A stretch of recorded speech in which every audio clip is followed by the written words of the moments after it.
Hey Malu, റെഡിയായില്ലേ? സദ്യ കഴിയൂട്ടോ.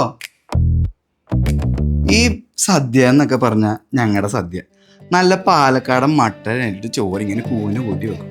അതിലേക്കൊരു കുഴി ഒഴിച്ച് കുറച്ച് പരിപ്പ് ഒഴിച്ച് അതിന് മുകളിലേക്ക് ലേശം നെയ്യ്, ഇലയുടെ തുഞ്ചത്തിരിക്കുന്ന കുറച്ച് കാളനും കുറച്ച് ഓലനും കുറച്ച് പച്ചടിയും പിന്നെ ലേശം ഇഞ്ചിക്കറിയും കൂട്ടി കൂട്ടി ഒരു വാഹ കഴിച്ച എൻ്റെ മാളു സ്വർഗം. നിനക്ക് എന്തോ ഒരു എക്സൈറ്റ്മെന്റ് ഇല്ലാത്ത? എന്നാത്തിനാ ഞാൻ ഇതൊക്കെ എക്സൈറ്റ്മെന്റ് ഇടുന്നത്? ഇതിപ്പോ നല്ല ചൂട് ചോറില് നല്ല മുളകിട്ട കേരക്കറിയും കുറച്ച് ക്യാബേജും കുറച്ച് മോര് കൂട്ടാനും വെച്ചിട്ടൊരു നിന്റെ കാലിനൊക്കെ ഉണ്ടല്ലോ മുക്ര ഇടും. മുക്രേ? അതെ, സംഭവം നിന്റെ ചോറും മീൻകറിയൊക്കെ നല്ലതാ, പക്ഷെ അതുകൊണ്ട് എന്റെ സദ്യ മോശമാകുന്നില്ലല്ലോ. ഇല്ല, മോശമാണെന്ന് ഞാൻ പറഞ്ഞില്ല, പക്ഷെ ഇത്രയും അങ്ങ് പൊക്കി പറയാനുണ്ടെന്ന് എനിക്ക് തോന്നിയില്ലേ. ആ പിന്നെ ഈ ആഹാരത്തിന്റെ ടേസ്റ്റ് അത് വിളമ്പി തരുന്നവരെ പോലെ ഇരിക്കും. അല്ല, മനസ്സിലാവില്ല കാരണം നീ ഒരു പൊട്ടനല്ലോ. പൊട്ടനോ?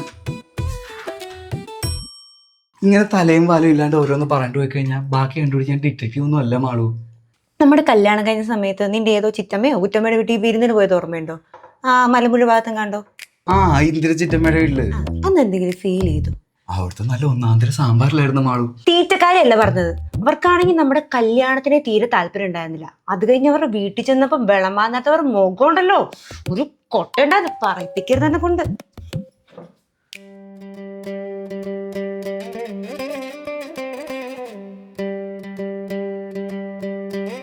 അങ്ങനെയാണെങ്കിൽ എനിക്കും പറയാനുണ്ട്. കഴിഞ്ഞ വട്ടം ക്രിസ്മസിന് നിന്റെ വീട്ടിൽ പോയപ്പം ആ ലൗലി ആന്റി പറഞ്ഞ വർത്താനം, നിത്യമോളുടെ ചെക്കന് വേണ്ടി മാത്രം വെജ് കറി വെക്കേണ്ട വന്നല്ലോ എന്ന്. ഞാൻ പറഞ്ഞു അവരോട് എനിക്ക് വെജ് കറി വെക്കാൻ. അതിന് ഞാൻ അപ്പൊ തന്നെ മറുപടി കൊടുത്തല്ലോ.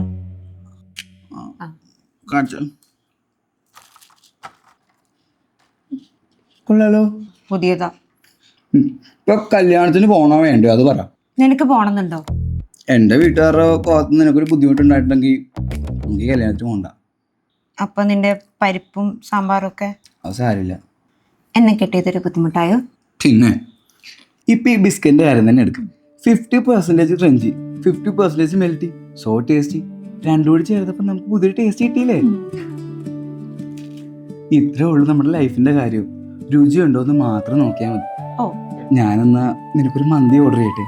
ഒരു സത്യം.